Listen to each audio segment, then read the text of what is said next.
Hello good morning යාළුවනි ඔබ සියලුම දෙනාට සුබම සුබ දවසක් වේවා කියලා මම ප්‍රාර්ථනා කරනවා. ඒ වගේම beauty මනෝදය channel එක තුලින් ඔබ ඉතාමත් ආදරෙන් පිළිගන්නවා. අද මම ඕගලන්ට අරගෙන එන්නේ විශේෂිත වූ වැඩසටහනක්. ඒ මනෝවිද්‍යාත්මක වැඩසටහනක්. මනෝවිද්‍යාවේ උපදේශනයක් තුලින් තමයි මම ඕගලන්ව මේ දැනුවත් කරන්නේ. මොකද්ද මේ ડિප්‍රෙෂන් කියන්නේ? මොකද්ද මේ සලේට උනේ? සලේ කිය අපි මාධ්‍යවල නිතරම දැකලා තියෙනවා. මේ පුජ්‍යලයා කවුද? ඇති වූ විනාශය මොකද්ද කියලා අපි හරියාකාරවම දැනගෙන හිටියේ නැහැ. සමහරක් දෙනා මේක දැනගෙන හිටියා සුළු වශයෙන්.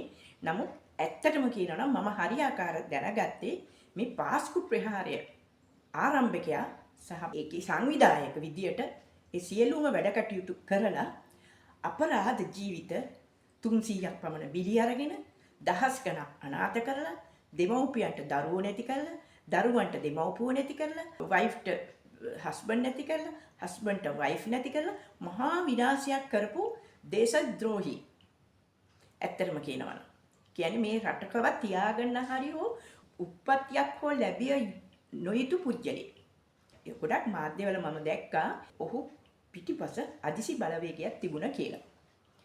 ප්‍රධානම දේ වශයෙන් මම කියනවා උට හොඳ මානසික තත්ත්වයක් තිබුණා නම් ඔහු ආදරණීය බිරිඳකගේ ස්වාමියා නම් ඔහු ආදරණීය පියෙක් නම් කවදාවත් මේ වගේ වැඩවලට යොමු වෙන්නේ නැහැ. අනිත් දරුවන් සහ මනුස්ස ජීවිත ගැන මීට වඩා හිතෙනවා. ඊටමත් භක්තියෙන් වැඳුම් පිදුම් කරමින් සිටි අවස්ථාවක විශේෂයෙන් කොච්චිකඩේ පල්ලිය තුල මමත් කොච්චිකඩේ පල්ලියට ගිහිල්ලා තිනවා. ඒ පල්ලිය තුල ඊටාත්ම ශාන්ත පරිසරයක් තමයි ගොඩනැගිලා තිබුණේ. ඒ වගේ ස්ථානයකට සහ ඒහා සමාන වෙනත් ස්ථාන ගොඩකට එකවර මේ වගේ දෙයක් කරන්න කොච්චර ලොකු මොලයක් පාවිච්චි කරන්න ඇද්ද? ඇයි මේ මොලේ ඌට තේරුම් ගන්න බැරි වුනේ? අද මේ தත්ත්වය ඌට උදා වෙනවා කියලා. ඒක තමයි ලොකුම ප්‍රශ්නේ.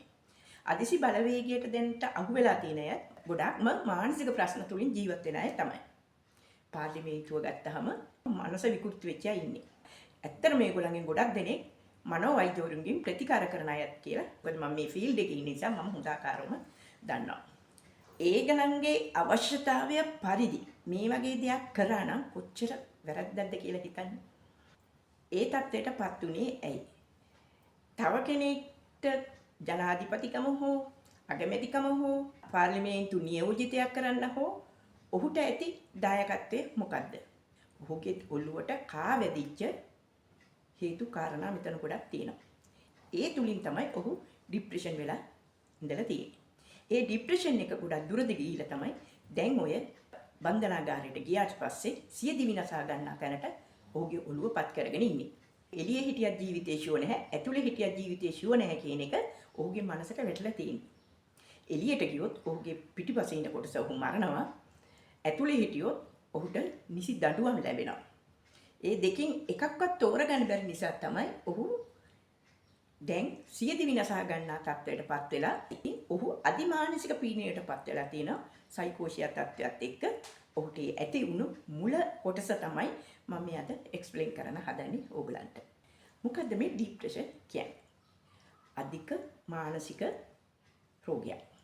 නමුත් ඒකට ප්‍රතිකාර තියෙනවා. අවබෝධයක් නැතුව ගොඩක්ම දෙනෙක් හිතාගෙන ඉන්නවා මේ ડિප්‍රෙෂන් කියන්නේ ලොකු ලෙඩක්. මේක සදාකාලික තියෙනවා සනීප කරන්න බෑ කියලා. නැහැ. ඒකට මනෝවිද්‍යාව අනුව මානසිකව මනස සුවපත් කිරීමේ හැකියාව තුළින් ડિප්‍රෙෂන් සුව කරන්න පුළුවන්. ඒකට හොඳ මනෝවෛද්‍යවරයෙක් හෝ හොඳ කවුන්සලර් කෙනෙක් ළඟට ගිහිල්ලා එයාගේ ඇත්ත තත්ත්වය ප්‍රකාශ කරලා ඒ ගැන ඩිස්කස් කරන්න පුළුවන්. තමන්ගේ නිවසේ හරි ડિප්‍රෙෂන් තියෙන කෙනෙක් අඳුරගන්න පුළුවන්. තමන්ට තියෙනවා කියලා තමන්ට හඳුනගන්න පුළුවන්. ඒකට විශේෂිත වූ කරුණු කීපයක් තියෙනවා. ඒව ගැන ඔයගොල්ලෝ දැනුවත් කරන්න තමයි මම අද මේ වීඩියෝ එක කරන්න ගත්තේ. ડિප්‍රෙෂන් තියෙන අයට අනාගතය ගැන කිසිම අවබෝධයක් ඔළුවට එන්නේ නැහැ. ඔහි බලාගත්තු වතේ බලාගෙන ඉන්නවා. කරන්නේ මොකද්ද? කළ යුත්තේ මොකද්ද කියලාත් ඔළුවට දැනෙන්නේ නැහැ. එතකොට අපිට තේරෙනවා මොහු ඉන්නේ ડિප්‍රෙෂන් තත්ත්වයකින් ඇයගේ වෙනස් වීම මත. ඉතින් ඒකට ප්‍රතිකාරය තමයි නිසි අවබෝධය ලබා දෙන එක. මනසට හරි ට්‍රීට්මන්ට් ලබා ගත්තට පස්සේ ડિપ્રેશન වලින් රිකවර් වෙනවා Tamanටවත් අවබෝධයක් නැහැ කොහොමද උනේ කියලා. ඒක තමයි මනස කියන එක සැරින් සැරේ වෙනස් වෙනවා. ලැජ්ජ වෙන්න එපා, බය වෙන්න එපා, උද්දච්ච වෙන්න එපා. Tamanගේ ජීවිතය ගැන හිතලා ඊටාම ඉක්මනින් මේ වගේ අසනීපයක් තියෙනවා කියලා දැනෙනවා නම් ප්‍රතිකාර ගන්න. ડિප්‍රෙෂන් තියෙන අයට නිින්ද යන්නේ නැහැ. ගොඩක් වෙලාවට නිදා ගත්තත් කඩින් කඩ නිින්ද කැඩෙනවා. කල්පනා කරනවා. මොකද්ද කල්පනා කරන කියන එකත් අරමුණක් නේ. S2 පියාගෙන ඉන්න බෙත්තත් උදා වෙනවා. නිින්ද වැඩිපුර යන කොටසකුත් තියෙනවා. බැලුව ඇත්තන් නිදි. හැමතිස්සෙම නිදිමතයි. ඒ නිින්ද අක්‍රමානුකූලව තමයි කරගෙන යන්නේ. සාමාන්‍ය පුද්ගලයෙකුට දවසකට පැය 6ක් 8ක් අතර ප්‍රමාණයක් නිින්ද අවශ්‍යයි කියලා වෛද්‍යවරු සොයාගෙන තියෙනවා. ඉතින් ඒ පැය 6ත් 8ත් අතර නිින්ද නැති පුද්ගලයන් වහාම ඒ ගැන ක්‍රියාකාරී වෙන්න එක දිගට ඒක තියනවා. මේක බෙහෙතක් නැතුව තමන්ගේ මනසේ තමන්ගේ සිතිවිලි වලින් සනීප කරගන්න පුළුවන් නම් ඒ දෙයට නැඹුරු වෙන්න.